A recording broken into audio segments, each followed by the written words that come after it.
A millionaire visits his ex-wife and sees their twin daughters crying as they clean the floors of their spotless house. When he tries to approach them, one of them hands him a note that says, "She locks us in the basement when we cry." He gets upset. What kind of mother does that? What he decides to do has left everyone in shock. If this story interested you, subscribe to our channel, don't forget to like this video, and tell us which city you're watching us from. We'll keep going. Marcus Thorne stared at the familiar streets of Millbrook through the window of his luxury sedan, each passing landmark stirring memories he'd spent years trying to suppress. The small town hadn't changed much in the decade since he'd left, though his life certainly had. The modest houses and mom-and-pop stores stood in stark contrast to the sleek high-rises and corporate offices he'd grown accustomed to in New York. His mother's illness had brought him back, but something else tugged at his conscience. As he drove past Eleanor's house, his ex-wife's pristine Victorian home, his hands tightened on the steering wheel. 5 years had passed since their bitter divorce. 5 years since he'd last seen his twin daughters, Sophie and Sarah. The perfectly manicured lawn and freshly painted trim couldn't mask the hollow feeling that crept over him. Eleanor had always been obsessed with appearances, maintaining an immaculate facade, while their marriage crumbled behind closed doors. Now, as he pulled into the hospital parking lot, Marcus couldn't shake the nagging sensation that he'd left. Something unfinished. Inside the hospital, his mother's frail form rested against stark white pillows. "Marcus," she whispered, reaching for his hand, "I was hoping you'd come." "Of course, Mom. How are you feeling?" She squeezed his hand weakly. "Better now that you're here, but Marcus, there's something you need to know." She hesitated, her eyes searching his face. "It's about the girls." Marcus felt his chest tighten. "What about them?" "I see them sometimes. When Eleanor brings them to the grocery store. They're different. Something's not right." She struggled to sit up straighter. "Last week I tried to say hello, but they just stared through me, like they didn't recognize their own grandmother. And Eleanor," she shook her head, "she rushed them away so quickly." Marcus's successful life in New York suddenly felt hollow. He'd built an empire, but at what cost? The restraining order had kept him away, but his mother's words awakened a dormant fear he'd been trying to ignore. "Mom, do you know where they go to school?" he asked, trying to keep his voice steady. "That's just it," she replied. "Eleanor tells everyone she homeschools them, but Marcus, I've lived here all my life. I know everyone. Nobody ever sees those girls except at the store, and even then, they look exhausted." The conversation with his mother haunted him as he drove through town later that day. Without conscious decision, he found himself parking across from Eleanor's Victorian house. The perfectly trimmed hedges and carefully arranged flower beds seemed almost too perfect, like a dollhouse meant for display rather than living. As he watched, the front door opened, and his heart stopped. 2 small figures appeared, carrying cleaning supplies, his daughters, but not as he remembered them. Their faces were drawn, their movements mechanical as they began washing the windows. They wore matching blue dresses that hung loosely on their thin frames, and their feet were bare despite the cool spring air. Marcus forgot about the restraining order, forgot about everything except the sight of his children looking so lost. He was out of the car before he could think better of it, crossing the street with purposeful strides. "Sophie, Sarah," he called softly as he approached. The girls turned simultaneously, their movements eerily synchronized. They stared at him, with blank expressions, no flicker of recognition in their eyes. Up close, he could see dark circles under their eyes, their faces pale beneath careful applications of powder that no 7-year-old should be wearing. "I'm your father," he said, his voice cracking. The twins remained silent, their expressions unchanged. But something shifted in their eyes, a momentary flash of something, fear, recognition. Before he could determine which, the front door opened again. Eleanor appeared, her perfectly styled hair and designer outfit a stark contrast. To the girl's disheveled appearance, "Marcus," she said, her voice dripping with false sweetness. You know you're not supposed to be here." "I came to see my daughters," he replied, struggling to keep his voice level. "There's a restraining order in place. Or have you forgotten?" Eleanor's smile never wavered as she ushered the girls inside. "Come along, darlings, back to your studies." As they turned to go, one of the twins, he couldn't tell which, moved closer, seemingly stumbling. Her small hand brushed against his, and he felt something being pressed into his palm. Before he could react, they were gone, the heavy door closing with a decisive click. Marcus opened his hand to find a crumpled piece of paper.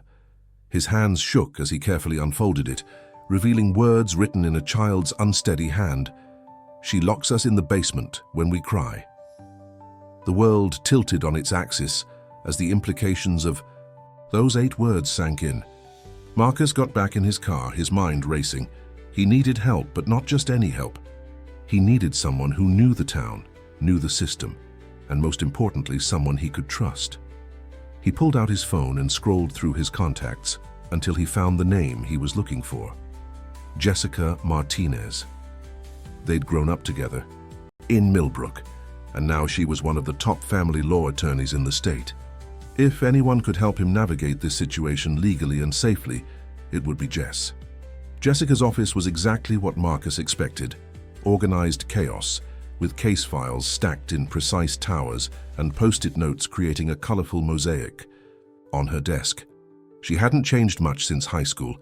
Her dark hair was still perpetually escaping whatever clip tried to contain it, and her eyes still held that fierce determination he remembered. "Let me get this straight," she said, tapping her pen against her desk. "You're telling me Eleanor has been keeping the girls isolated, forcing them to do housework, and potentially holding them in the basement." Her expression grew more concerned with each word. Marcus handed her the crumpled note. "One of them slipped this to me today. Jess, you should have seen them. They looked empty, like little robots going through the motions." Jessica studied the note, her lawyer's mind already cataloging possibilities. "The restraining order complicates things. We'll need to be strategic about this." She turned to her computer, fingers flying across the keyboard. "First, let's verify that order. Something's not adding up here." As Jessica dug deeper into the legal documentation, Marcus paced her office, unable to sit still. The image of his daughter's vacant expressions haunted him. "Marcus," Jessica's voice cut through his thoughts. "Look at this." She turned her monitor toward him. "The judge's signature on your restraining order, it doesn't match his other rulings from that period. And the filing date, there's something off about the timestamp." Hope flickered in Marcus's chest. "What are you saying?" "I'm saying we might be dealing with falsified documents, but we need more than suspicions. We need evidence." Jessica leaned back in her chair, thinking. "Tell me more about your visit today. Did you notice anything else unusual?" Marcus described everything he'd observed: the girls' exhaustion, their bare feet, the makeup, the mechanical movements. As he spoke, Jessica's expression grew increasingly troubled. "There's something else," he added. "My mother mentioned seeing them at the grocery store, but that they always look different somehow. And Eleanor rushes them away if anyone tries to interact with them." Jessica opened a new document on her computer. "We need to build a case carefully. I have some contacts in family services who can help, but we need to be strategic. If Eleanor is doing what we suspect, confronting her directly could make things worse for the girls."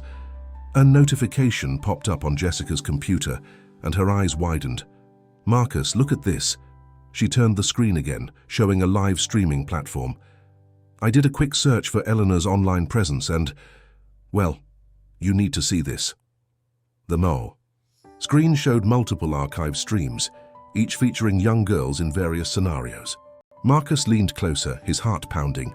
The girls in the videos were his daughters, but they looked different in each one. Different hair, different clothes, different names, different stories. "They're performing," he whispered, horror dawning. "She's making them put on shows." Jessica nodded grimly. "And look at the donation amounts. She's monetizing these streams, Marcus. But more importantly, this gives us a way to document what's happening without directly interfering." She pulled out a legal pad and began writing. Here's what we're going to do. First, we'll gather evidence, lots of it. I'll have my investigator friend look into the restraining order. Meanwhile, we need to establish a pattern of behavior. I can't just sit back and watch while my daughters suffer, Marcus protested. You won't be, Jessica assured him. We're going to set up supervised visits at the park. It's public, it's safe, and most importantly, it's legal. Eleanor, can't I prevent them without violating custody agreements, even with the restraining order in place? Marcus ran his hands through his hair. The girls didn't even seem to recognize me today.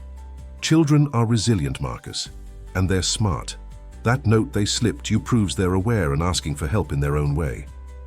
Jessica stood up and placed a hand on his shoulder. We're going to help them, but we have to do this right. No shortcuts, no rushing in. The girls' safety has to come first. She walked to her filing cabinet and pulled out several forms. I'm going to file for an emergency hearing to review the custody arrangement. In the meantime, I want you to document everything. Every interaction, every observation, every detail you can remember about today's visit. We're going to build this case brick by brick until it's absolutely solid. Marcus took the forms, feeling hope for the first time since reading that devastating note. Where do we start? We start, Jessica said, picking up her phone, by setting up those park visits. And Marcus? She caught his eye. We're going to fix this, I promise. As Marcus left Jessica's office, clutching the paperwork that represented his first real chance at helping his daughters, he felt both terrified and determined.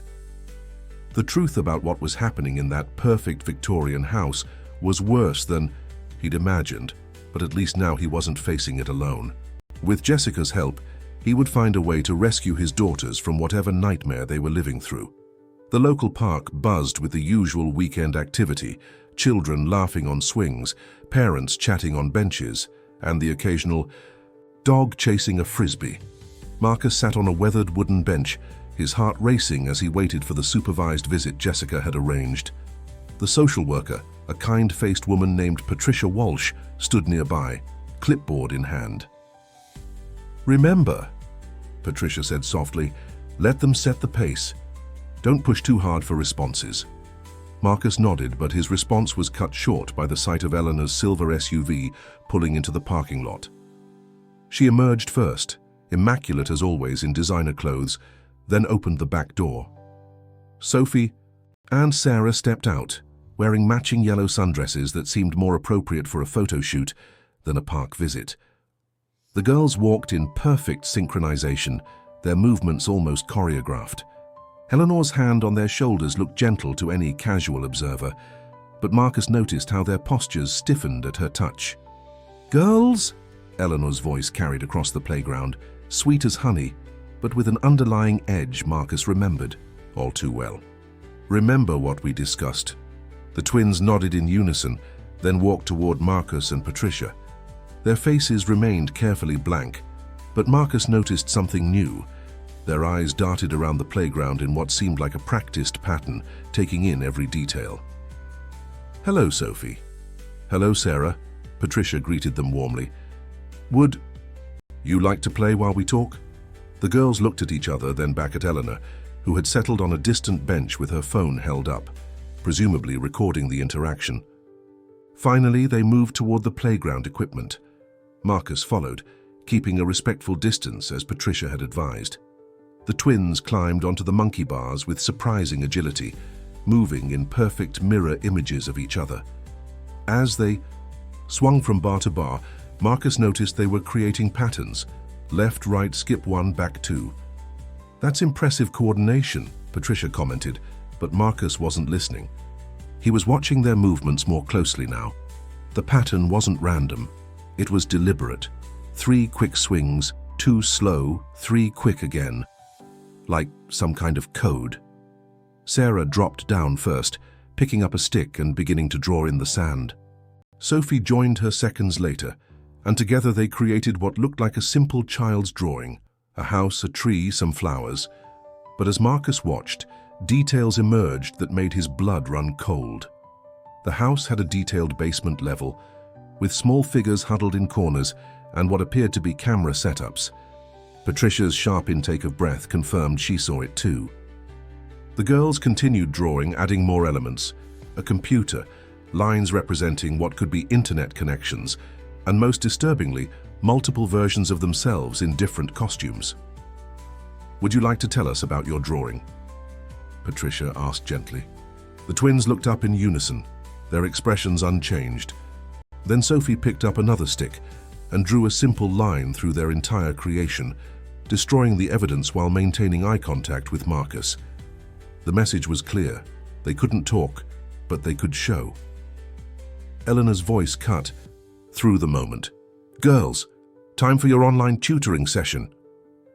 As they stood to leave, Sarah stumbled slightly, bumping into Marcus. Her small hand pressed something into his, a folded piece of paper hidden in the sleeve of her dress. The exchange was so smooth, so practiced, that Marcus realized they must have planned it. "Thank you for visiting with your father," Patricia said professionally, but the twins were already walking away, their movements once again synchronized. Marcus waited until Eleanor's SUV had disappeared before unfolding the paper.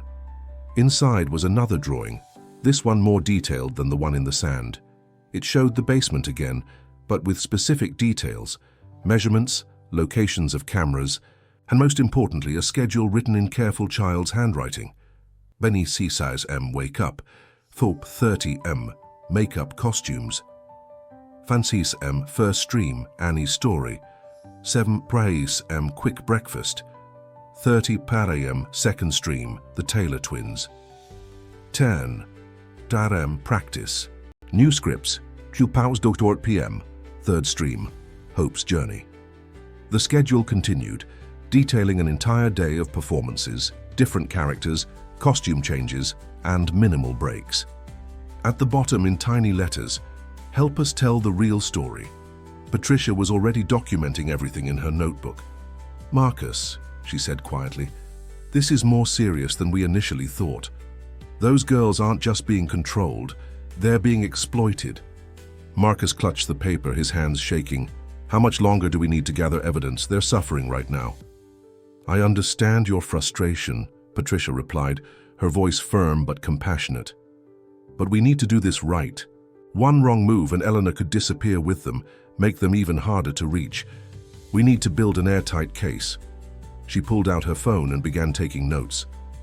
The coded movements on the monkey bars, the deliberate drawing in the sand, the coordinated paper handoff. These girls are incredibly intelligent. They've developed their own communication system right under Eleanor's nose. That's going to be crucial for our case.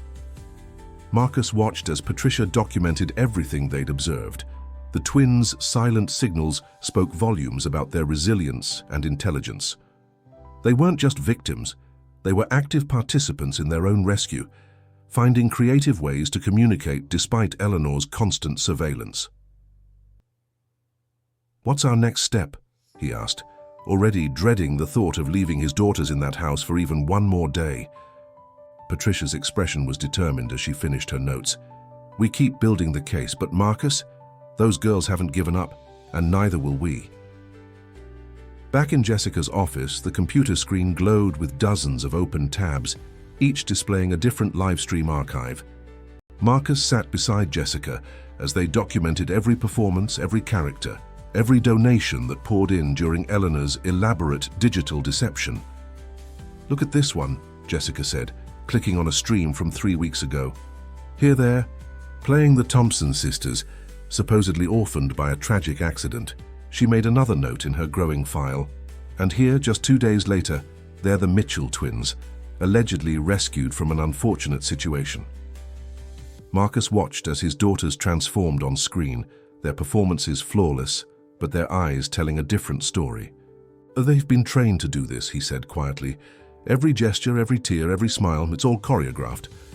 Jessica nodded grimly. "Eleanor's created quite an operation.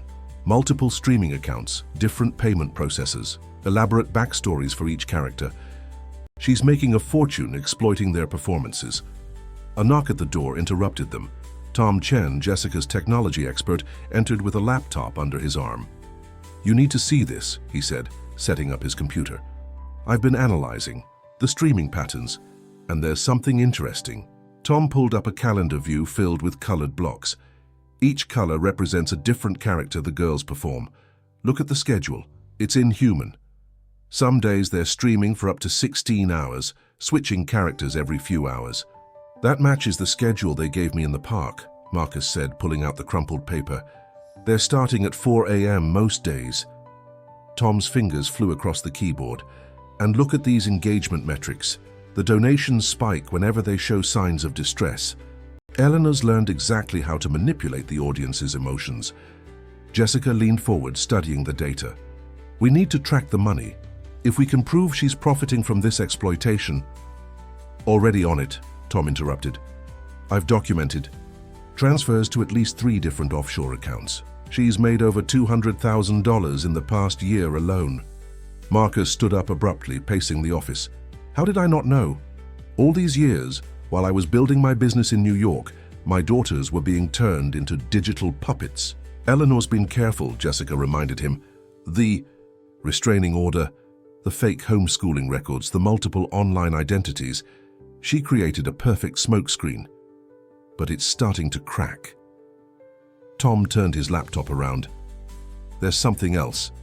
I've been monitoring their recent streams, and I'm seeing signs of resistance. Watch this." He played a clip from yesterday's performance.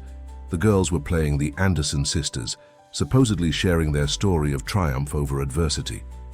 But as they spoke their rehearsed lines, their hands moved in subtle patterns, the same patterns Marcus had observed on the monkey bars. "They're communicating right under Eleanor's nose," Tom explained. "These gestures appear in multiple streams now. They're trying to send messages to anyone paying close attention." Jessica started making notes. "This is good. It shows awareness, agency. The judge needs to see that they're actively seeking help." "But what are they saying?" Marcus asked, studying the movements. Tom smiled slightly. "I've been working on decoding it. It's clever.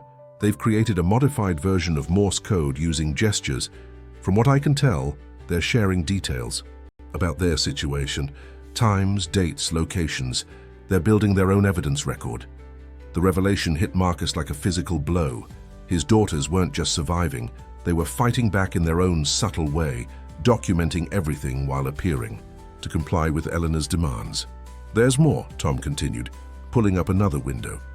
"The basement they mentioned? I've managed to access some building records. The previous owner converted it into a film studio 10 years ago. Professional lighting, sound insulation, the works. Eleanor didn't choose that house by accident. Jessica added this to her growing file. The planning that went into this, she must have been preparing for years, even before the divorce." "What I don't understand," Marcus said, "is why nobody noticed. These streams have thousands of viewers. How did no one recognize it was the same girls?" Tom shook his head. "That's the twisted genius of it. Eleanor never streams the same character to the same audience.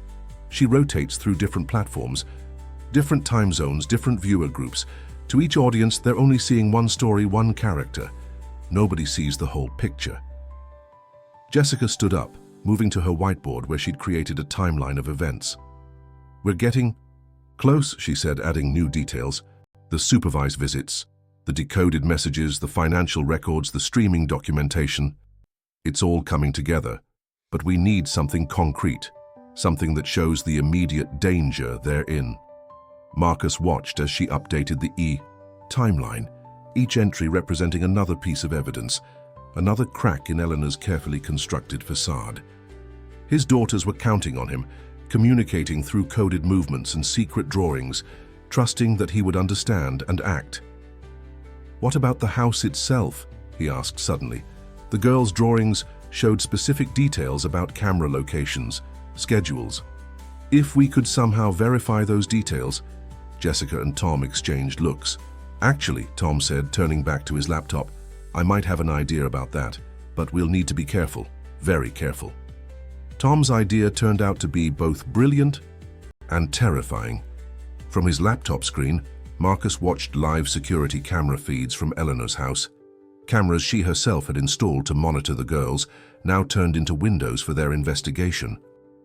The security system was top of the line, Tom explained, typing commands that switched between different views of the house. But every system has its vulnerabilities, especially when the owner is more focused on keeping people in than keeping them out. The feeds showed multiple angles of the basement studio. Professional lighting rigs surrounded a variety of staged sets. A bedroom made to look like a humble orphanage, a mock classroom, even a hospital room complete with medical equipment. Props and costumes lined the walls, each labeled with character names and storylines. "She's created an entire production studio," Jessica remarked, making notes. "Look at how organized everything is. Each set, each costume, each story carefully crafted for maximum emotional impact." Marcus leaned closer to the screen as one of the cameras showed Sophie and Sarah entering the basement, carrying scripts in their hands. Their movements were still synchronized, but in the privacy of the basement, subtle differences emerged. Sophie's shoulders slumped slightly more than Sarah's. Sarah's hands fidgeted with her script, while Sophie's remained still. "They're not identical in everything," Marcus observed. "When they think no one's watching, their individual personalities show through." Eleanor's voice carried through the audio feed, sharp and demanding. "Girls, places for the Wilson sisters story. Sophie, you're Emily today. Remember, you're the one who dreams of becoming a doctor. Sarah, you're Katie, the artistic one who's struggling with confidence." The twins moved to their positions with practiced efficiency. As they began their performance, Marcus noticed something he hadn't seen in the live streams. Between takes, when Eleanor was adjusting equipment, the girls would make subtle gestures to each other.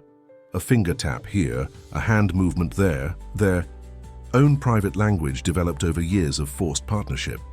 "Wait," Tom said suddenly, rewinding the footage. "Look at this." He zoomed in on a corner of the basement where a large whiteboard hung. "Their schedule for the next 2 weeks, and look what's listed for next Thursday." Jessica leaned in, squinting at the screen.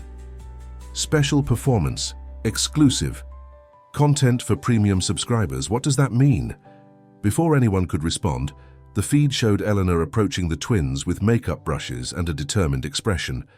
"Time to practice for the special show," she announced. "Premium subscribers pay extra for unique content, so this needs to be perfect." Marcus watched in horror as Eleanor began applying heavy stage makeup to his daughters' faces, aging them, changing their features. The girls remained perfectly still, their expressions carefully neutral, but their eyes met in the mirror, exchanging what looked like a worried glance. "We need to move faster," Marcus said, his voice tight with concern. "This special performance, we can't let it happen." Jessica was already on her phone. "Patricia, we need to expedite the case. Yes, I know it's unusual, but we have new evidence suggesting imminent risk." She paused, listening. "Can you meet us at Judge Wilson's house tonight?" "Yes, it's that urgent." Tom continued monitoring the feeds, documenting everything. "Look at this," he said, pointing to another camera view. This one showed a small room off the main basement area. Inside were 2 narrow beds, barely more than cots, each with a laptop positioned at its foot. "That's where they sleep?" Marcus asked, his voice cracking. "When they're allowed to sleep," Tom corrected, pulling up archived footage. "Most nights Eleanor has them practicing new scripts or reviewing viewer comments until well past midnight. Then they're up again, at 4 a.m. for the first stream." The current feed showed Eleanor leading the girls through a rehearsal of their new characters. Her voice was honey-sweet as she corrected their posture, their facial expressions, their timing. But beneath the sweetness lay steel, and when Sarah stumbled over a line, Eleanor's hand gripped her arm with barely concealed fury. "Got it," Tom said suddenly, his fingers flying across the keyboard. "The premium stream details. It's... oh, God." He sat back looking pale. "What?" Marcus and Jessica asked simultaneously. "She's planning to have them perform a series of emotionally intense scenes, including a dramatic separation. The promotional materials promise raw, unfiltered emotion and genuine tears. And look at the price point, $500 per viewer for exclusive access." Marcus felt sick. She's going to deliberately traumatize them for entertainment. Jessica was already adding this to her file. "This is exactly what we needed." proof of planned exploitation. Judge Wilson needs to see this tonight. On the screen, Eleanor was still drilling the twins on their new roles, oblivious to the fact that her own security system was now working against her. Sarah and Sophie continued their rehearsal, their movements perfect, their faces composed. But in the brief moments when Eleanor turned away, their hands moved in those subtle patterns again. Tom, who had been working on decoding their gesture language, watched intently. "They're saying something. I think... Please hurry." Marcus stood up, unable to watch anymore. "How soon can we meet with Judge Wilson?" Jessica checked her phone. "He's expecting us in 2 hours. Tom, can you put together a comprehensive video presentation of everything we've documented?" "Already on it," Tom replied, his focus returning to his laptop. "I'm compiling the most compelling evidence, the schedule, the sleeping arrangements, the rehearsal footage, the financial records. It'll be ready in an hour." Marcus turned back to the screen one last time. The twins were now seated at a small table, reviewing their scripts for the premium stream. As they read, their free hands moved in perfect synchronization. "We trust you, Dad." "Hold on, girls," he whispered. "We're coming." Judge Richard Wilson's home office reflected his 40 years on the bench, walls lined with law books, framed photographs documenting decades of service, and an antique desk that had witnessed countless crucial decisions. Tonight, that desk was covered with documents and a laptop showing Tom's carefully compiled evidence. The judge removed his reading glasses, rubbing his eyes as the video presentation concluded. The room was silent except for the gentle ticking of an old grandfather clock in the he corner. Patricia Walsh sat beside Marcus, her notebook filled with detailed observations from the park visits. Jessica stood near the window, watching her mentor's reaction. "In all my years," Judge Wilson finally said, "I've never seen such a methodically documented case of exploitation." He picked up one of the twins' drawings, studying the detailed basement layout. "These children are extraordinary, developing complex communication systems while maintaining their performances. That's what makes this so urgent, Your Honor," Jessica said, stepping forward. "They're not just victims, they're actively seeking help, finding ways to document everything despite constant surveillance." The judge nodded, turning to Patricia. "Ms. Walsh, in your professional opinion, what's the immediate risk level?" Patricia opened her notebook. "Critical, Your Honor. The scheduled premium performance represents a planned escalation of emotional manipulation. The girls' coded messages have become increasingly urgent, and their physical condition, the exhaustion, the signs of sleep deprivation, the controlled food intake, it's all deteriorating." Marcus watched as Judge Wilson reviewed the financial documents Tom had compiled. The judge's expression darkened as he traced the money trail from the streaming platforms to Eleanor's offshore accounts. "The restraining order," the judge said suddenly, pulling out a specific file. "Ms. Martinez, you mentioned irregularities?" Jessica approached the desk, pointing out discrepancies in the documentation. The timestamp anomalies, the signature inconsistencies, all suggesting the order was falsified. "We've also uncovered evidence that Eleanor's brother, a local police officer, helped facilitate the fraud." Judge Wilson's jaw tightened. Involving law enforcement in document falsification, that adds another layer of severity. He turned to Marcus. "Mr. Thorne, why did you wait so long to challenge the order?" Marcus leaned forward, his voice steady despite his emotion. "I believed it was real, Your Honor. Eleanor had convinced everyone, including me, that I was a danger to my daughters.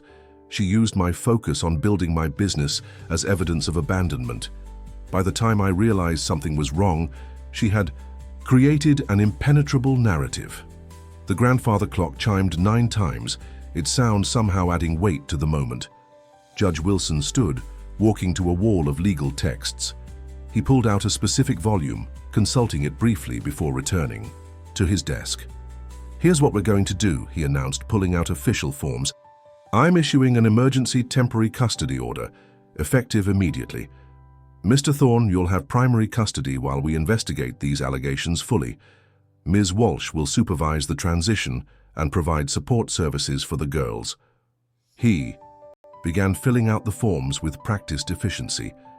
"Ms. Martinez, I'm also issuing a search warrant for the house, specifically focusing on the basement studio and all electronic devices.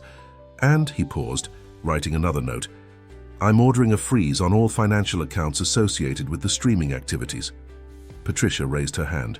Your Honor, given the girls' unique communication methods, might I suggest having them examined by Dr. Sarah Chen? She specializes in treating children who've developed adaptive survival strategies. Excellent suggestion, the judge agreed, adding it to his orders. We'll need her expert testimony as this case proceeds. Marcus felt hope rising in his chest, but anxiety quickly followed. Your Honor, what about Eleanor's brother? If he helped falsify documents, I'm contacting the state police to handle that aspect, Judge Wilson assured him. Local law enforcement will be kept out of this entirely. The judge signed the last document with a flourish. Ms. Martinez, you'll execute these orders first thing in the morning. Have the state police ready for support. Mr. Thorne, you'll need to be prepared to take custody immediately. I have a safe house ready, Jessica said. Secure location, no internet access, completely off Eleanor's radar. Judge Wilson nodded approvingly. Good. The girls will need time to decompress, to remember who they are beneath all those performances. He turned to Marcus. Are you prepared for what that might entail? These children have developed complex survival mechanisms. Recovery won't be instantaneous. Marcus met the judge's gaze. I've arranged to work remotely indefinitely. My entire focus will be on helping them heal. Very well. Judge Wilson gathered the signed orders. Ms. Martinez, you'll have these registered. When the court opens at 8 a.m., I want you at Eleanor's house no later than 8:30. He looked at each person in the room. Tomorrow morning, we start dismantling this exploitation operation. Tonight, we prepare. As they left the judge's house, the weight of tomorrow's task settled over them. Marcus looked up at the night sky, thinking of his daughters performing their scripted lives in that basement studio. Hold on just a little longer, he whispered. The show's almost over. Dawn broke over Millbrook with a quiet determination. Marcus sat in Jessica's car, parked a block away from Eleanor's Victorian house, watching the soft morning light paint the perfectly manicured lawn.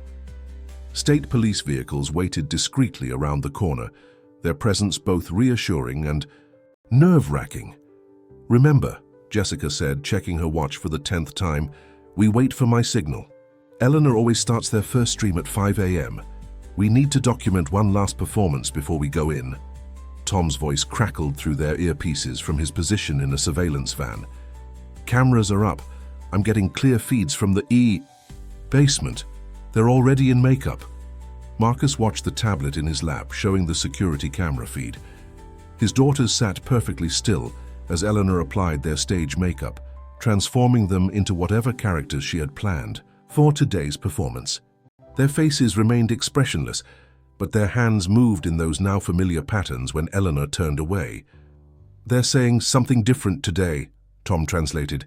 They must sense something's wrong. Eleanor's voice carried through. The audio feed, honey-sweet but edged with tension. Now girls, today's performance needs to be perfect. Our premium subscribers are paying good money for exclusive content. Patricia Walsh's voice joined the conversation through the earpiece. I'm in position at the back entrance with the state police team. Dr. Chen is standing by at the safe house. Marcus watched as Eleanor positioned the girls in front of the camera setup. They wore matching blue dresses, their hair styled in elaborate braids.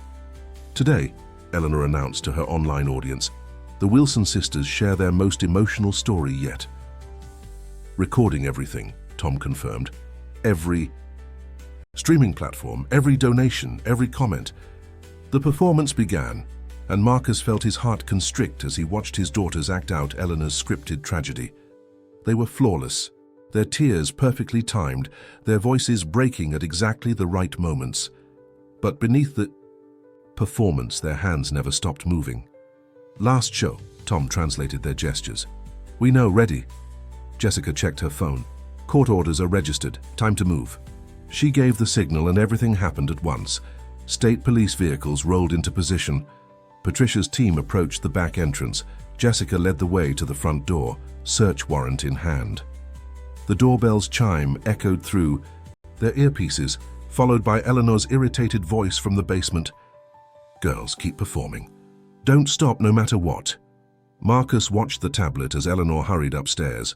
The front door camera showed her smoothing her hair, composing her face into a mask of polite inquiry before opening the door. "Eleanor Thorne." Jessica's voice was professionally crisp. "I have a court order to search these premises and an emergency custody order transferring custody of Sophie and Sarah Thorne to their father, effective immediately." Eleanor's mask cracked just for a moment before she attempted to close the door. "This is harassment. I have a restraining order." "A falsified order," Jessica interrupted, producing another document. "We have evidence of document fraud, financial exploitation, and child endangerment. Please step aside or the state police will remove you." In the basement, the twins continued their performance, their voices carrying through the audio feed. But their script had changed. Looking directly into the camera, Sophie began speaking. "To all our viewers, we need to tell you the truth." Sarah joined in, their voices combining in perfect harmony. "Every story you've watched was fake. We're not orphans. We're not charity cases. We're Sophie and Sarah Thorne, and we've been forced to perform for you." Eleanor's scream of rage echoed through the house as she realized what was happening. She turned to run back to the basement, but state police officers were already moving in, Patricia Walsh right behind them. Marcus rushed down the basement stairs, his heart pounding. The girls were still at their performance station, but now they were speaking their own words, revealing their true story to Eleanor's prized audience. "Our father never abandoned us," Sophie continued, her voice stronger than ever. "Our mother kept us prisoner, made us pretend to be other people," Sarah added. "But we kept hoping, kept sending signals," they said together, demonstrating their hand movements for the camera. "And today, we're finally free." Eleanor's voice shrieked from upstairs. "Do you know how much money you're costing me? Those premium subscribers paid for an exclusive performance." "They're getting one," Tom muttered through the earpiece. "The comment section is exploding. Viewers are putting everything together, realizing they've been watching the same girls all along." Marcus finally reached his daughters. They turned to him in perfect synchronization, but this time their movements were natural, their smiles genuine. "We knew you'd understand our messages, Dad," Sophie said softly. "We practiced them every night," Sarah added, "even when she thought we were sleeping." He knelt between them, gathering them into his arms. They felt so small, so fragile, yet their strength amazed him. Upstairs, they could hear Eleanor continuing to rant about her subscribers and lost revenue as the police led her away. Patricia appeared at the basement stairs. "Girls, I have someone who'd like to meet you. Dr. Chen specializes in helping children who've had to be very brave and very clever to survive." The twins looked at each other, then back at Marcus. "Can Dad come too?" "Of course," Patricia smiled. "From now on, no one will ever separate you again." As they climbed the basement stairs together, Sophie and Sarah maintained physical contact with each other and their father, but their synchronized movements began to naturally diverge. Already their individual personalities were beginning to emerge from beneath years of forced performance. "Tom," Marcus said into his earpiece, "make sure you save everything from that final performance. The whole world needs to hear their real story." "Already done," Tom replied. "And Marcus, check the live stream comments. Your daughters aren't the only ones who learned to send coded messages. We're identifying other children being exploited in similar ways. This is bigger than Eleanor." Marcus hugged his daughters closer as they stepped into the morning sunlight. The perfect Victorian facade of Eleanor's house couldn't hide the truth anymore. Behind him, police officers were cataloging evidence, dismantling camera equipment, and gathering hard drives. The show was over. The real story was just beginning. The safe house was nothing like Eleanor's pristine Victorian mansion. It was a cozy lakeside cottage with worn wooden floors and comfortable furniture, far from the city's digital noise.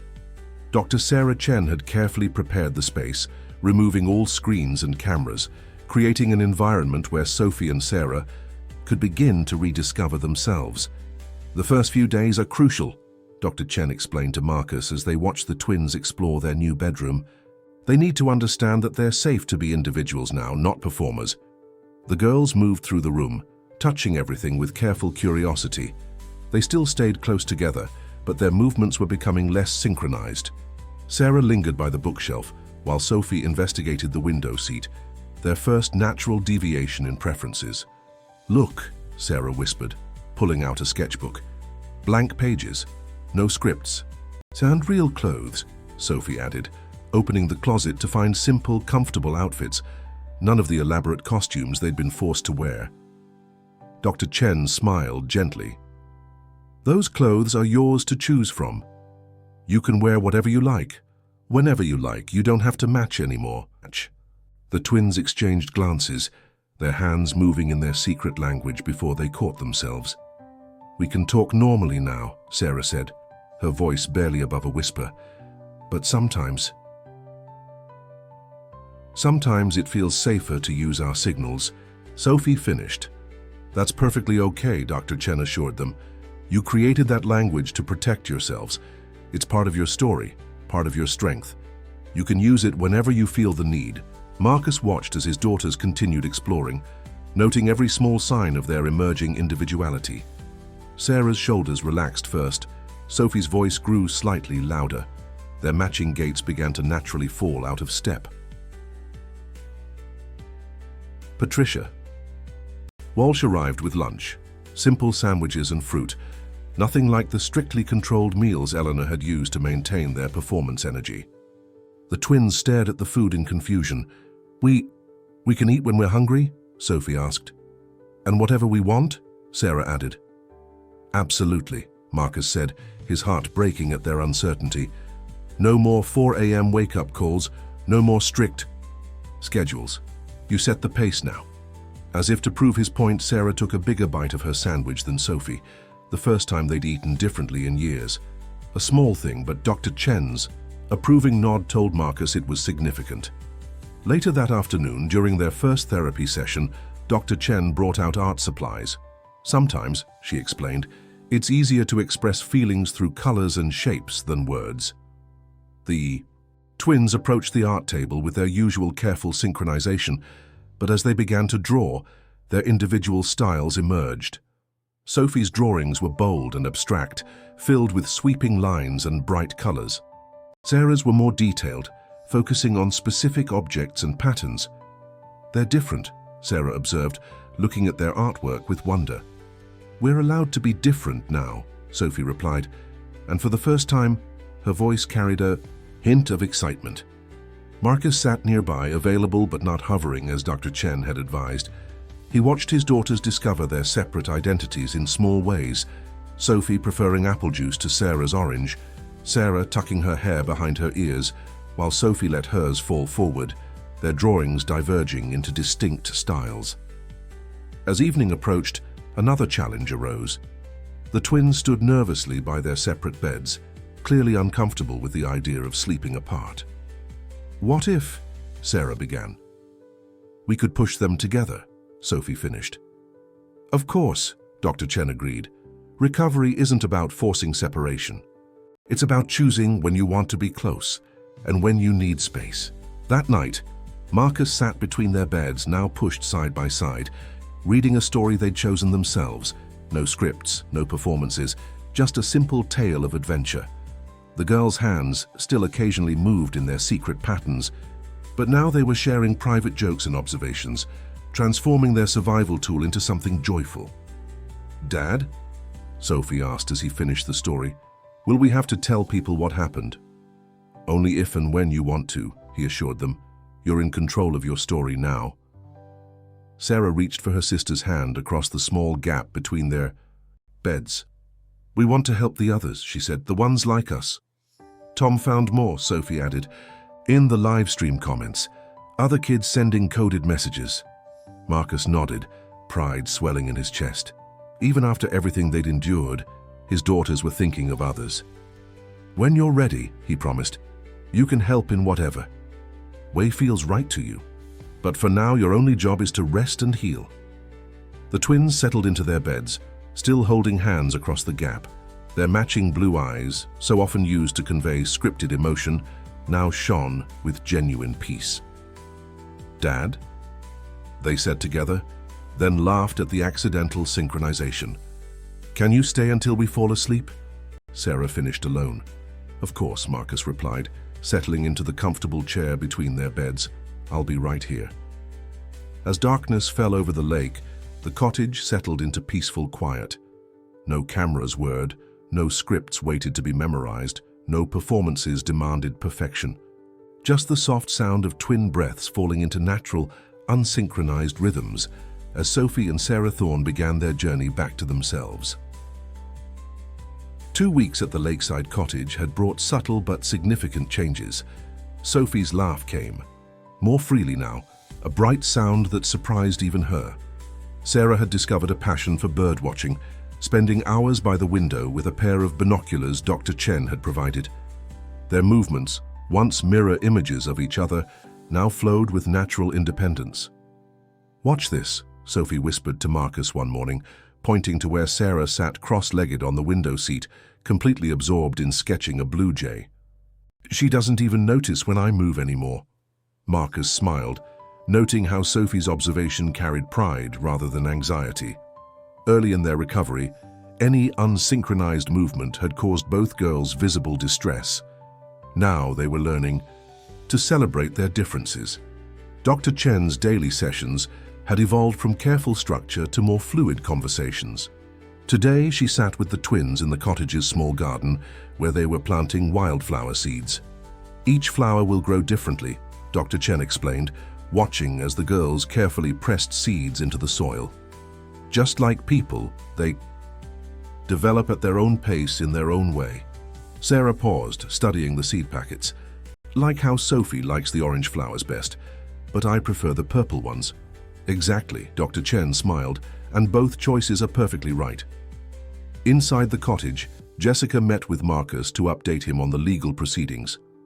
"The evidence is overwhelming," she said, spreading documents across the kitchen table. "Eleanor's facing multiple charges of child exploitation and fraud. Her brother's been suspended from the police force pending investigation." "And the other children?" Marcus asked, thinking of his daughter's concern for their fellow performers. "Tom's work has been invaluable. He's identified at least 15 other children being exploited in similar streaming operations across the country. Federal authorities are involved now." Their conversation was interrupted by laughter from the garden. Sophie had accidentally sprayed Sarah with the watering can, and instead of matching her sister's surprise, Sarah had playfully retaliated. The resulting water fight bore no trace of their former synchronized performances. "They're making remarkable progress," Dr. Chen commented, joining Marcus and Jessica in the kitchen. "Yesterday, they asked to try sleeping in separate beds." Marcus raised his eyebrows. "How did that go?" "They managed 3 hours before pushing the beds back together," Dr. Chen smiled. "But the important thing is, they chose to try and they knew they could change their minds." The afternoon brought another milestone. Tom arrived with carefully filtered news about the investigation's impact. The twins sat together on the couch as he explained how their final performance had inspired other children to speak out. "So your secret language," Tom said, showing them a notebook filled with decoded gestures, "helped us understand messages other kids were trying to send. You've started a movement." Sophie and Sarah exchanged glances, their hands moving in their private code. But this time, instead of using it to hide, they were expanding it. "We want to teach you new signals," Sophie announced. "Ones that mean help is coming," Sarah added. "And you're not alone," they finished together, then laughed at the accidental synchronization. As Tom worked with the girls to document their communication system, Marcus observed the subtle differences in their teaching styles. Sophie demonstrated with broad, confident gestures, while Sarah offered precise, detailed explanations. Their unique personalities shone through every interaction. Later that evening, Patricia Walsh arrived with a surprise: school assessment materials. "When you're ready," she explained to the twins, "we can start thinking about real school. Not performances, not scripts, just learning at your own pace." The girls approached the sample worksheets with a mixture of curiosity and apprehension. Years of forced performance had left them with strange gaps in their education. They could recite complex, dramatic monologues, but struggled with basic math. "It's okay to find things difficult," Patricia assured them. "That's part of real learning." As they worked through simple problems together, their individual strengths began to emerge. Sophie showed a natural aptitude for creative writing, while Sarah excelled at spatial reasoning puzzles. They no longer felt compelled to match each other's abilities. The day ended with a new bedtime ritual. Instead of rehearsing scripts, the twins took turns sharing their favorite moments from the day, a practice Dr. Chen had suggested to help them recognize and celebrate their individual experiences. "I liked watching the blue jay build its nest," Sarah said, hugging her sketchbook. "I liked making up my own story during writing time," Sophie added, "with no one telling me what to say." As Marcus tucked them into their still adjacent beds, he noticed something significant. The girls had chosen different pajamas for the first time. Sophie in stars, Sarah in stripes. A small choice, but one that spoke volumes about their growing confidence in their individual identities. "Dad?" Sarah asked as he turned out the light. Do you think we'll ever perform again?" "Only if you want to," Marcus assured her, "and only in ways that make you happy." "I think," Sophie said thoughtfully, "I might like to try real acting someday. Not pretending to be sad, but playing fun parts in school plays." "I'd rather draw the costumes," Sarah decided. Marcus smiled in the darkness, listening to his daughters dream their own dreams, finally free to imagine futures as distinct as their emerging personalities. The synchronized performances were over, replaced by something far more precious, authentic self-expression. Through the open window, the sound of lake waves provided a gentle backdrop to their conversation, so different from the artificial silence of Eleanor's basement studio. Here, there were no cameras to perform for, no audiences to please, just the natural rhythm of a family healing together. The day of Eleanor's preliminary hearing arrived with autumn's first crisp morning. Marcus sat in Judge Wilson's chambers with Jessica, watching his ex-wife on a secure video feed from the courthouse. Eleanor's perfectly maintained facade had cracked, her designer outfit replaced by standard-issue clothing, her carefully styled hair now hanging limp. "The evidence is insurmountable," Jessica whispered to Marcus. "Tom's technical documentation alone fills 3 volumes, and that's before we get to the financial records." Eleanor's attorney was attempting to paint her actions as misguided attempts to provide opportunities for her daughters. Judge Wilson's expression remained stern as he reviewed the mounting evidence, years of exploitation documented in meticulous detail.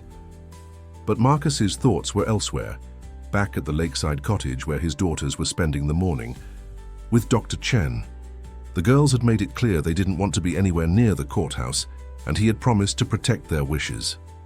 The hearing proceeded with devastating efficiency. Eleanor's elaborate scheme unraveled as Jessica presented evidence of falsified documents, financial fraud, and systematic exploitation. The judge's decision was swift.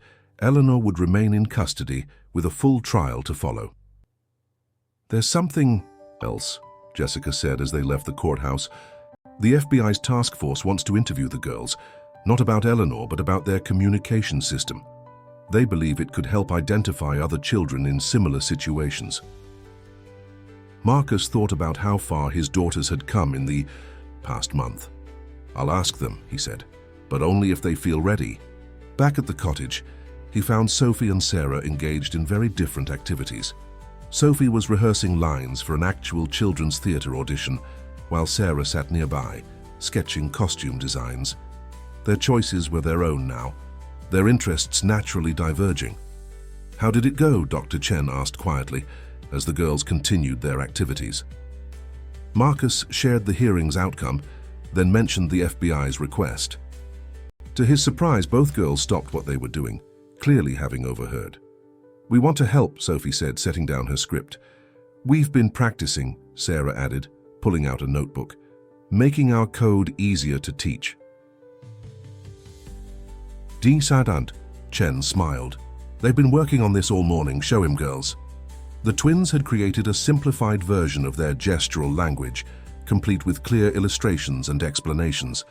Their different strengths shone through the project, Sophie's confident descriptions paired with Sarah's detailed drawings. "Agent Cooper can come tomorrow," Jessica announced, checking her phone. "She specializes in working with children who've been through similar experiences." The next day brought another milestone. Agent Cooper, a warm-faced woman with kind eyes, sat with the twins in the garden. Instead of interviewing them about their trauma, she focused on their ingenious communication system. "You've created something extraordinary," she told them, watching as they demonstrated their signals. "This could help us reach other children who are afraid to speak out." Sophie and Sarah worked together to teach their code, but their teaching styles remained distinctly their own. Sophie demonstrated with natural dramatic flair, while Sarah provided precise technical explanations. They no longer felt compelled to mirror each other's methods. "There's one more thing," Agent Cooper said as the session concluded. She handed Marcus a letter. "The National Center for Missing and Exploited Children would like to honor the girls at their annual ceremony, not as victims, but as heroes who helped expose a larger problem." Marcus looked to Dr. Chen, who nodded, thoughtfully. "It could be powerful for them," she said, reclaiming their public voice on their own terms.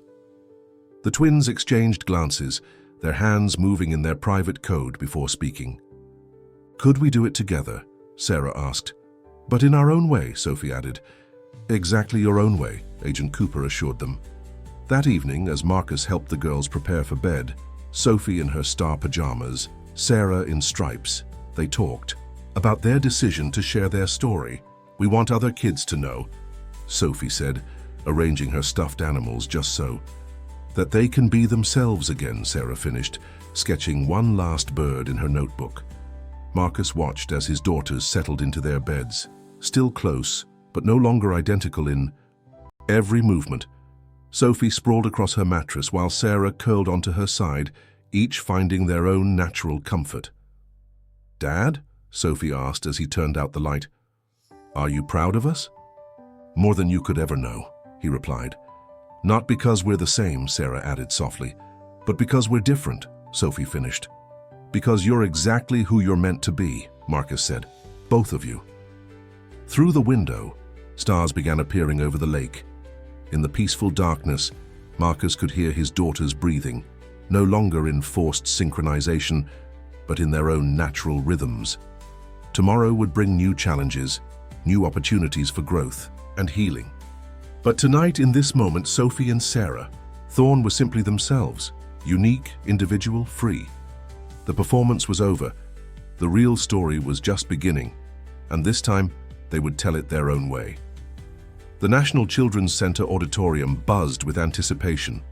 3 months had passed since the rescue, and Sophie and Sarah Thorne stood backstage, each preparing for their moment in their own way.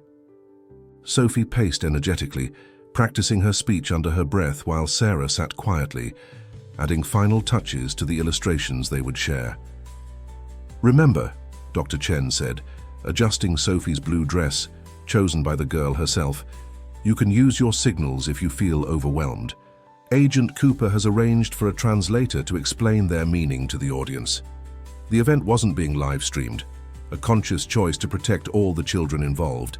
Instead, the audience consisted of law enforcement officials, child advocacy workers, and most importantly, families of other rescued children. Marcus watched from the wings as his daughters took the stage, no longer mirror images of each other.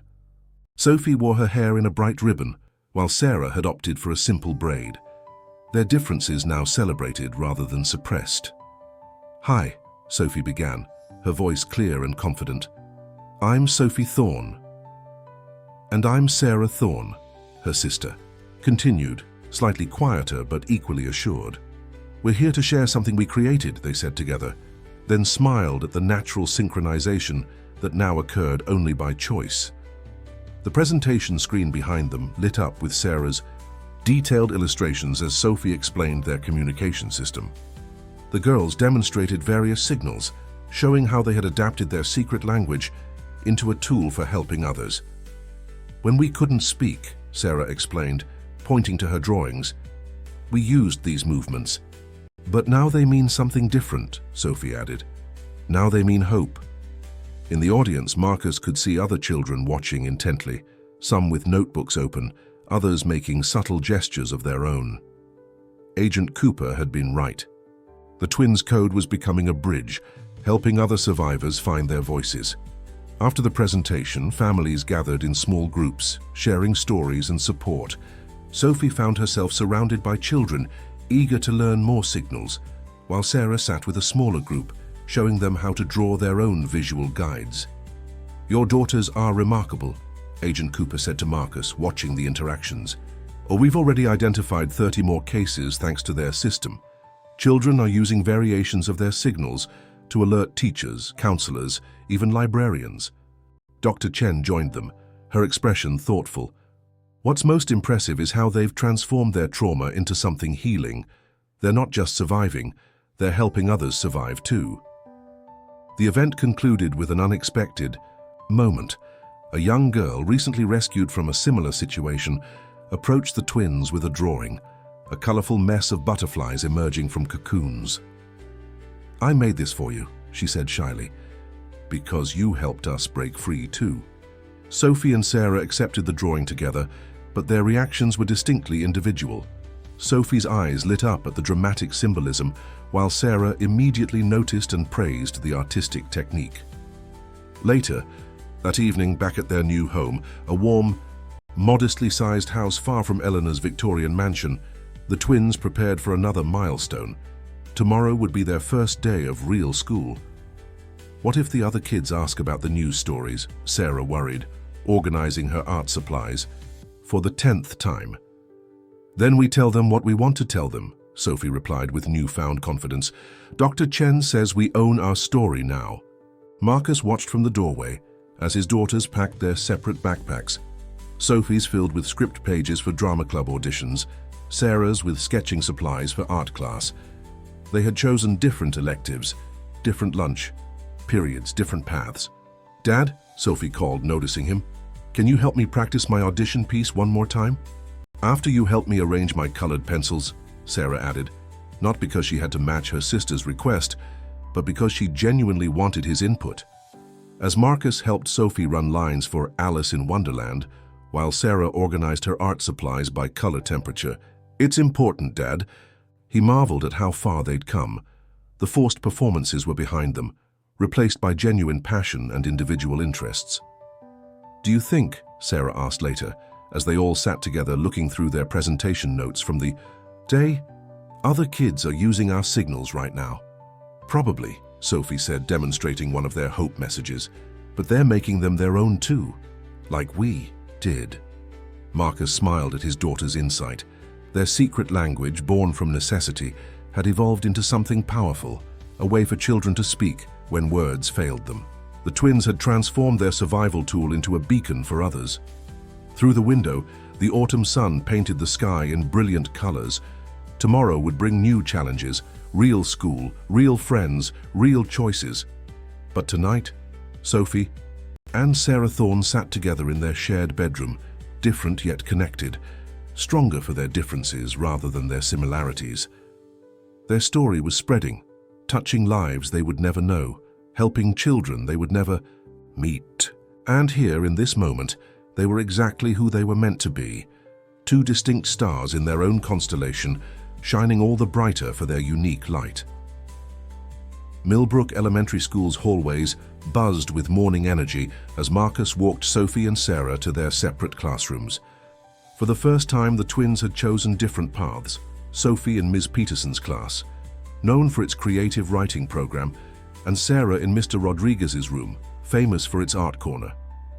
"Remember," Dr. Chen had advised during their preparation sessions, "it's okay to miss each other. It's also okay to enjoy being apart." The girls had insisted on wearing different outfits for their first day. Sophie in a bright yellow dress that matched her outgoing personality. Sarah in comfortable blue overalls perfect for art projects. Their teachers had been briefed on their situation, trained to recognize their communication signals if needed, but encouraged to treat them like any other students. "See you at lunch?" Sarah asked her sister, clutching her art portfolio. "I have drama club orientation during lunch," Sophie reminded her, "but we'll meet in the library after school." Their casual acceptance of separate schedules marked incredible progress. Just months ago, the idea of being in different rooms would have triggered panic. Now they were choosing it. Marcus watched as each girl entered her classroom, immediately drawn to different activities. Sophie gravitated toward a group of students practicing readers' theatre, while Sarah found her way to the art station, already pulling out her sketchbook. "They'll be fine," Patricia Walsh assured him, having accompanied them for this transition. "We have counselors ready if needed, but look at them. They're ready for this." Throughout the day, Marcus tried to focus on work from his new home office, but his thoughts kept drifting to the school. A text from Sophie's teacher brought a smile to his face. Sophie volunteered to read aloud during story time. Such expression. Minutes. Later, Sarah's teacher sent a photo, her first art project, a detailed drawing of the classroom birds, already pinned to the Artist of the Day board. At lunch, while Sophie attended drama club, Sarah sat with a small group of students who shared her interest in art. She taught them some basic sketching techniques, her quiet confidence growing with each encouraging word from her new friends. "Your drawings are so good," one girl said, attempting to copy Sarah's bird sketches. "Could you teach me more tomorrow?" Sarah's smile was entirely her own as she nodded, no longer waiting to match her sister's expressions. After school, the twins reunited in the library, eager to share their experiences. Their conversation overlapped naturally, no longer synchronized but harmonious in its chaos. "Miss Peterson chose my story to read to the class," Sophie exclaimed. "Mr. Rodriguez wants to display my bird drawings at Parents' Night," Sarah added. They sat at different tables, Sophie with her new drama club friends, Sarah with her art group, but kept exchanging glances and smile, their private signals now expressing joy rather than fear. Dr. Chen, observing this milestone, made notes for their next session. "Remarkable," she murmured to Marcus. "They're maintaining their connection while building individual social circles." The day's success continued at home, where the girls tackled homework in their own ways. Sophie read her assignments dramatically, acting out each character in her reading text, while Sarah created detailed illustrations in the margins of her science worksheet. "Dad," Sophie called from her desk, "can we invite friends over sometime?" "Different friends," Sarah added hopefully. "On different days?" Marcus felt his heart swell at their request. "Of course. This is your home. You can share it however you want." That evening, as the girls prepared for bed, they naturally fell into their new routine. Sophie rehearsed lines for the upcoming school play auditions, while Sarah sketched costume ideas, their activities complementary but distinct. "Today was good," Sarah said softly, adding color to her drawings. "Really?" "Good," Sophie agreed, then grinned, "even though you weren't there all the time." "Because we didn't have to be," Sarah finished, not from obligation, but from understanding. Marcus listened to their chatter, remembering the silent, synchronized performances of their past. Now their voices rose and fell naturally. Their laughter came at different moments. Their movements followed their own rhythms. Through the window, the first stars appeared in the evening sky. Tomorrow would bring more firsts, more friends, more challenges, more opportunities to be themselves. But tonight, Sophie and Sarah Thorne were already blazing their own trails. Their paths different, but their destination the same: freedom to be exactly who they were meant to be. Their story had evolved from one of survival to one of triumph, from synchronized performance to authentic self-expression. And in classrooms across the country, other children were learning their signals, finding their voices, breaking free from their own forced performances. The twins had transformed their pain into purpose, their secret language into a universal message of hope. As they drifted off to sleep in their separate beds, their breathing no longer matched, but their hearts beat with the same truth. They were survivors. They were sisters. They were themselves at last. Winter settled over Millbrook, transforming the town into a snow globe scene. Inside the Thornes' cozy house, the aroma of hot chocolate filled the air as Sophie and Sarah entertained their first sleepover guests, entirely separate groups of friends, a milestone that still amazed Marcus. In the living room, Sophie and her drama club friends rehearsed for the upcoming school production of Peter Pan. She had landed the role of Wendy, her natural talent now channeled into genuine performance rather than forced scenarios. "No, no," Sophie directed, her confidence growing with each practice.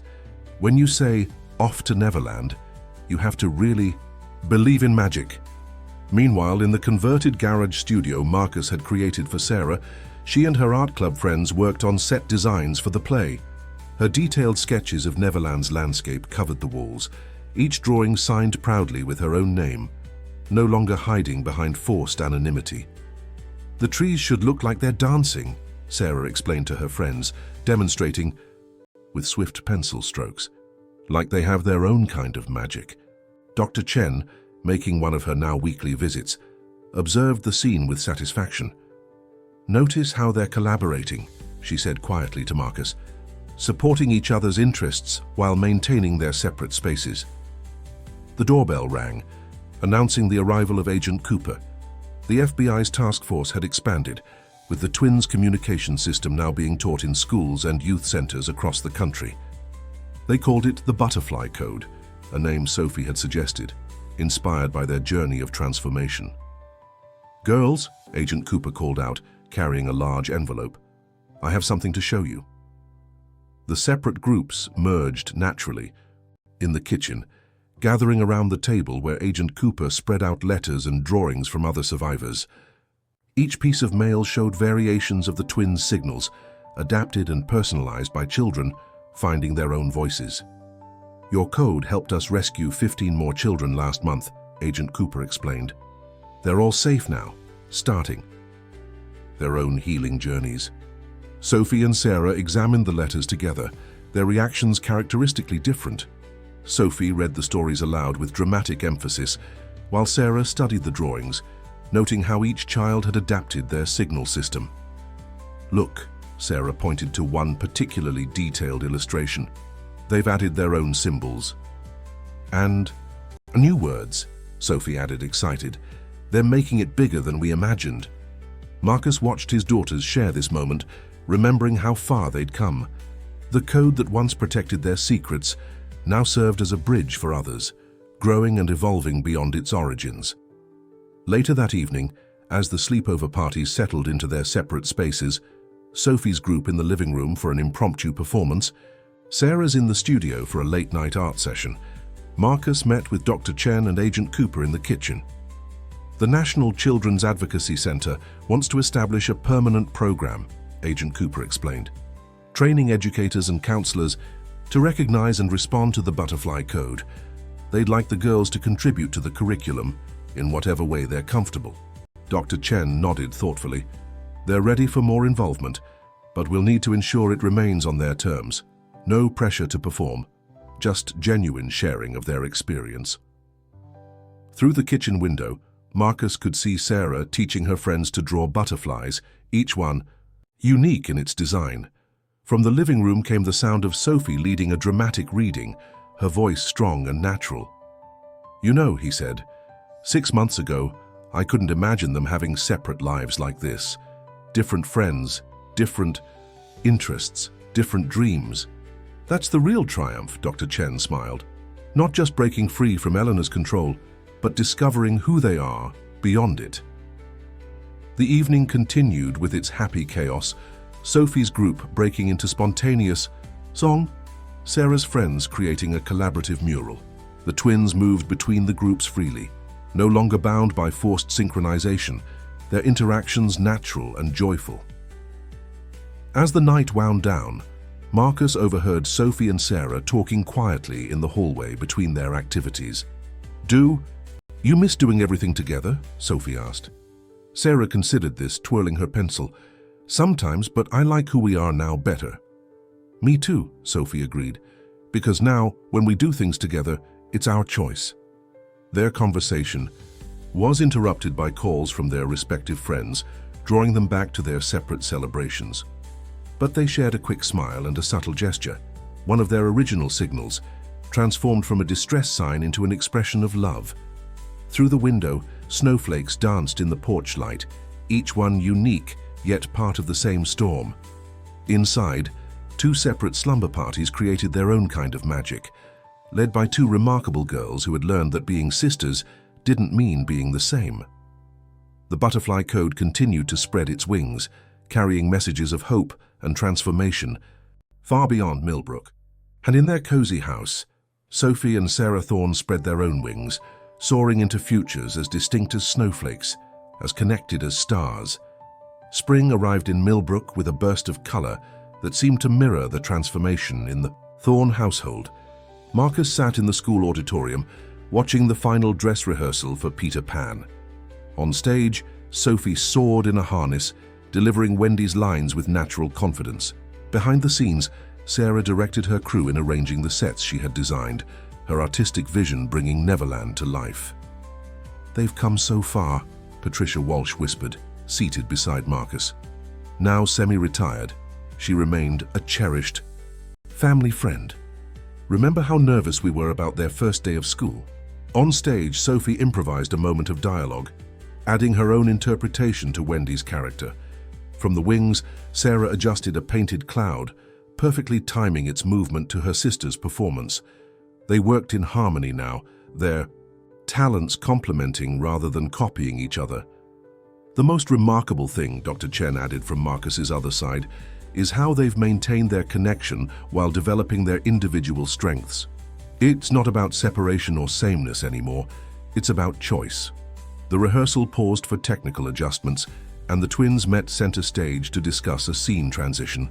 Their conversation flowed naturally, hands occasionally moving in their private code, now a choice rather than a necessity. Other students watched with interest, many of them familiar with the origins of these gestures through the newly established Butterfly Code program. During the break, Marcus's phone buzzed with a message from Jessica. The legal proceedings were finally concluding, with Eleanor accepting a plea deal that would keep her in custody for years to come. Her brother had been dismissed from the police force, and investigations into similar cases continued across the country. "Dad," Sophie called, running down from the stage while Sarah approached more calmly, carrying her production notebook. "Did you see the new scene transitions? And the moving clouds?" Sarah added, opening her notebook to show the detailed designs. "Everything looks magical," Marcus assured them, marveling at how naturally they shared the spotlight now.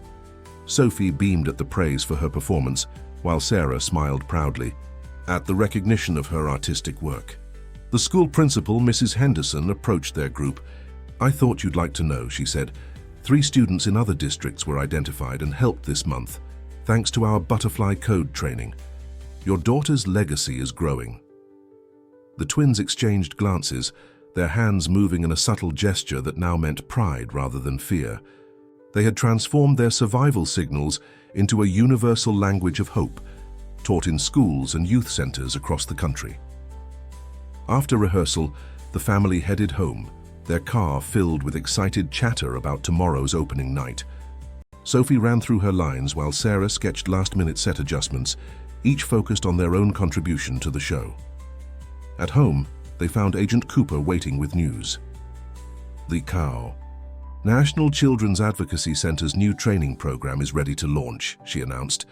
"They'd like to include your story, only the parts you're comfortable sharing." The girls considered this, communicating silently in their private code before responding. "We want to help write it," Sophie said decisively. "And illustrate it," Sarah added, already reaching for her sketchbook. "On our own terms," they finished together, then laughed at the natural synchronization. As they gathered around the kitchen table, planning their contribution to the training program, Marcus watched his daughters with pride. Sophie dramatically acted out how she envisioned the presentation, while Sarah quietly sketched concept drawings. Their differences now celebrated rather than suppressed. Later that evening, as the girls prepared for bed, Marcus overheard them talking in their room, still shared by choice, but now personalized to reflect their individual interests. Sophie's side featured theater posters and scripts, while Sarah's wall showcased her artwork and nature studies. "Remember when we had to be exactly the same?" Sophie asked, organizing her costume for tomorrow's performance. "It feels like a different life," Sarah replied, adding final touches to a set design, "like a story we've outgrown." "But we're writing a better one now," Sophie grinned. "With real magic. And real feelings," Sarah added softly. Their voices carried the confidence of children who had reclaimed their identities, who had transformed their pain into purpose. Through their work with the Butterfly Code program, they were helping others find the same freedom they had discovered, the right to be uniquely themselves. Outside their window, spring flowers bloomed in the garden they had planted together. Different varieties growing side by side, each beautiful in its own way. Like the flowers, Sophie and Sarah Thorne had grown into their own distinct selves, their roots intertwined but their blooms uniquely their own. Their story had become more than one of survival. It was a testament to the power of authentic self-expression, of sisterhood that celebrated differences rather than demanding sameness. And somewhere out there, other children were learning their code, finding their voices, and beginning their own journeys toward freedom. Opening night of Peter Pan transformed Millbrook Elementary's modest auditorium into a world of wonder. Behind the curtain, Sophie took deep breaths in her Wendy costume while Sarah directed her crew in final set adjustments. Their grandmother, now recovered and beaming with pride, sat in the front row beside Marcus. "Places, everyone." Mrs. Thompson, the drama teacher, called out, "5 minutes to curtain." Sophie caught Sarah's eye across the stage. Their hands moved in a quick sequence, no longer a distress signal, but a gesture of support they had maintained by choice. "Break a leg," they signed to each other, smiling at their inside joke. The audience buzzed with excitement. Among them sat Dr. Chen, Patricia Walsh, and Agent Cooper, along with representatives from the National Children's Advocacy Center.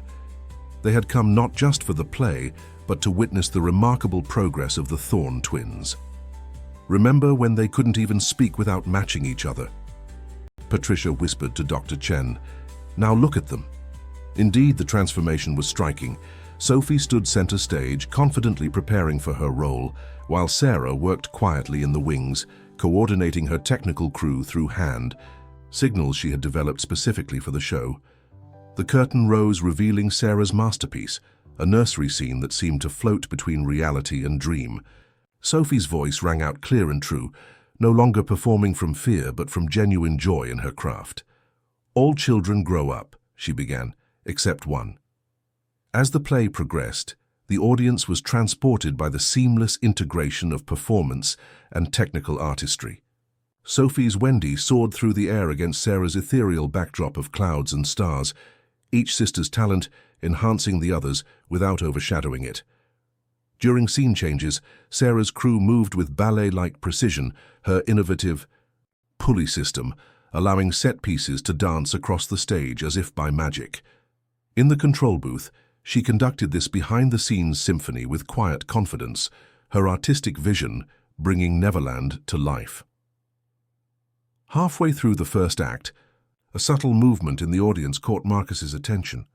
A young girl recently rescued through the Butterfly Code program was using the twins' signals to communicate with her counselor. Here, in this space of imagination and healing, their legacy was already at work. The show's climax approached, the moment when Wendy must decide between Neverland and growing up. Sophie delivered her monologue with deep understanding, her words carrying meaning beyond the script. "To live would be an awfully big adventure," she said, her voice strong and genuine. In the wings, Sarah watched her sister shine, her own hands steady on the controls that would bring the magic to its final crescendo. As the curtain fell on the final scene, the audience erupted in applause. Sophie took her bow center stage, then did something unexpected. She gestured to the wings, inviting Sarah and her crew to join the curtain call. The sisters stood together, different but united, their success shared but distinct. Backstage, after the show, their grandmother hugged them both. "You were magnificent," she said, "each in your own perfect way." Agent Cooper approached with news she had saved for this moment. "The Butterfly Code program has been officially adopted by schools in all 50 states, she announced. "Your story, your signals, they're helping children find their voices everywhere." Sophie and Sarah absorbed this information differently. Sophie with dramatic excitement, Sarah with quiet satisfaction. Their reactions no longer needed to match. Their joy was genuine in its own unique expressions. And there's more, Agent Cooper continued. The National Children's Advocacy Center wants to establish a summer arts program for survivors, combining performance and visual arts. They'd like you both to help design it. The twins exchanged glances, their hands moving in their private code, now evolved into a complex language of love and support rather than fear and survival. We could help other kids find their own ways to tell their stories, Sophie said excitedly. Through whatever art speaks to them, Sarah added, already sketching ideas in her ever-present notebook. Marcus watched his daughters plan their next adventure, marveling at how they had transformed their painful past into a force for healing. The synchronized performances forced upon them had evolved into authentic artistic expression, their forced unity blossoming into genuine sisterhood. As the auditorium slowly emptied, Sophie and Sarah lingered on the stage, surrounded by the magic they had created together, yet separately. The set pieces, the costumes, the lighting, everything represented their unique contributions to a shared vision. "Dad," Sophie called, still in her Wendy costume, "can we get ice cream to celebrate?" "Different flavors?" Sarah added with a smile. Marcus laughed, remembering when such a request would have been unthinkable. "Of course, as many different flavors as you want."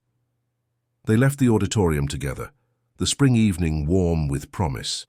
Tomorrow would bring new challenges, new opportunities to help others find their voices. But tonight, they celebrated not just a successful show, but the joy of being authentically, wonderfully themselves. The Summer Arts Program launch event filled the National Children's Advocacy Center's main hall with a kaleidoscope of creativity.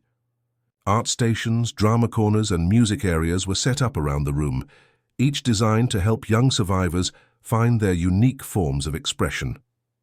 Sophie and Sarah Thorne, now confident 12-year-olds, moved through the space with natural grace.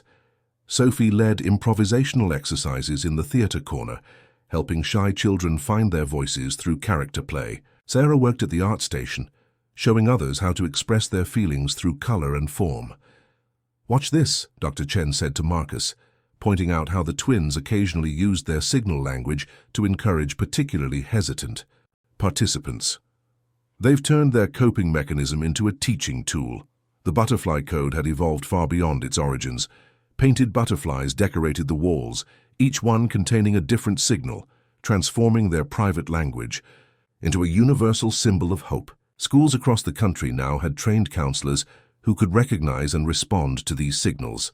"We've identified over 200 cases since implementing the program," Agent Cooper reported, joining their group. "The ripple effect of your daughter's courage continues to grow." Marcus watched as Sophie guided a young girl through a simple scene, encouraging her to express anger through safe theatrical choices. Nearby, Sarah helped another child create a self-portrait, gently suggesting colors that matched different emotions. Jessica arrived with the latest legal updates. Eleanor's appeal had been denied, ensuring she would remain in custody. More importantly, the case had sparked nationwide reforms in online content monitoring and child protection laws.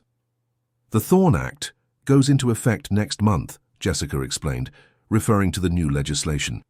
"It specifically addresses digital exploitation and establishes stricter oversight of child-focused online content." At the art therapy station, Sarah had introduced a new element to their program: collaborative murals where survivors could add their own symbols to the butterfly code. "Everyone's story is different," she explained to her young artists. "That's what makes the whole picture beautiful." Sophie's drama group had begun practicing a new form of therapeutic improvisation she had developed, combining traditional theater games with their signal system. "Sometimes it's easier to show how you feel than say it," she told her students, "and that's perfectly okay." The twins worked separately but remained connected, occasionally catching each other's eye across the room to share a proud smile or encouraging gesture. Their bond had grown stronger through their differences rather than their similarities. During the lunch break, Sophie and Sarah joined their father at a quiet table, each animatedly sharing their morning experiences. "One of my students created a whole new signal today," Sophie exclaimed. "It means I feel strong." "And my group added wings to the butterfly mural," Sarah added.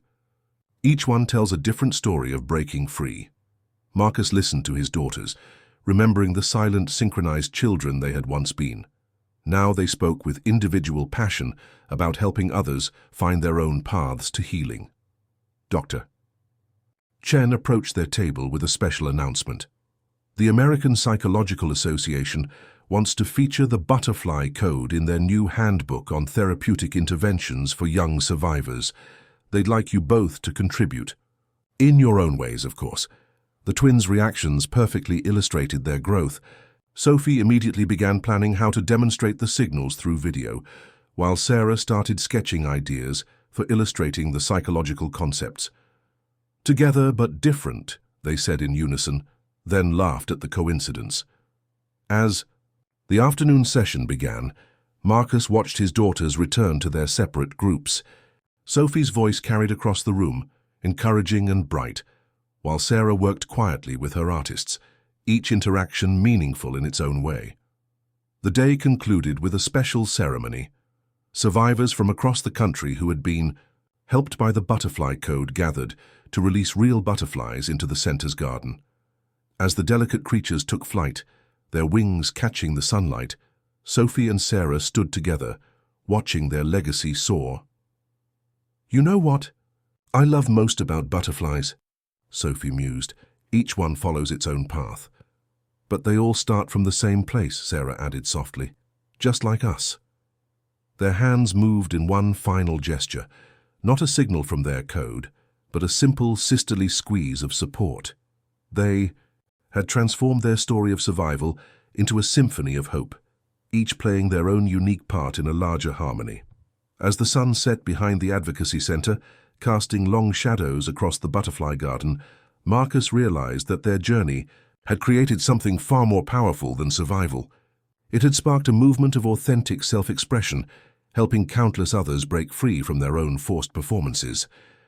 The Thorne twins would always share their remarkable story, but now they told it in their own distinct voices. Sophie, through drama and spoken word; Sarah, through art and quiet wisdom. Their synchronized performances were a thing of the past, replaced by a genuine partnership that celebrated their differences as much as their connection. In the garden, the released butterflies danced on the evening breeze, each one following its own path while contributing.